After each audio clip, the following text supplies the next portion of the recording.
წყალი მხოლოდ ონკანიდან მომდინარე სითხე არაა, წყალი შენი უფლებაა. ყველა ადამიანს აქვს უფლება მიიღოს საკმარისი, სუფთა, უსაფრთხო და ხელმისაწვდომი წყალი პირადი და საყოფაცხოვრებო საჭიროებებისთვის.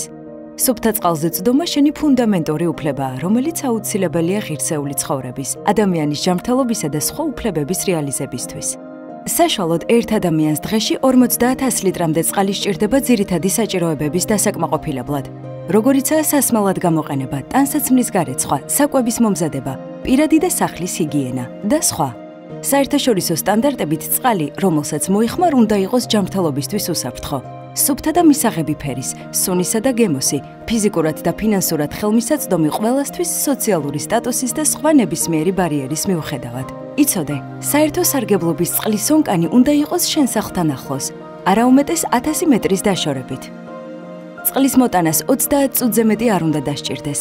ონკანთან მისვლა და სარგებლობა უნდა შეეძლოს ყველას და ყოველთვის, ბავშვებს, ქალებს, ხანდაზმულებსა და შეზღუდული შესაძლებლობის მქონე პირებს. თუ წყალი წყდება, შენ გაქვს უფლება წინასწარ იცოდეს შეწყვეტის შესახებ. ასევე რატომ შეწყდა წყალი, რამდენი ხნით გაგრძელდება და რა ალტერნატივები არსებობს წყლის მოპოვებისთვის.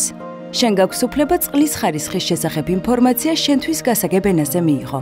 ხოლო თუ ფიქრობ, რომ წყალი ჯანმრთელობისთვის საშიშია, შეგიძლია მიმართო სურსათის ეროვნულ სააგენტოს, რომელიც სასმელი წყლის ხარისხს აკონტროლებს. გგონია, რომ შენი, როგორც მომხმარებლის უფლებები ირღვევა, მაშინ შეგიძლია მომხმარებელთა ინტერესების საზოგადოებრივ დამცველს დაუკავშირდე. მაგრამ თუ პრობლემა ვერ მოგვარდა და სახელმწიფო უწყებები სათანადოდ არ ასრულებენ თავიანთ მოვალეობას, უფლების დასაცავად შეგიძლია მიმართო სახალხო დამცველს, დარეკოს ხალხაზე, ან მიწერო სოციალურ ქსელსა თუ ელექტრონულ ფოსტაზე.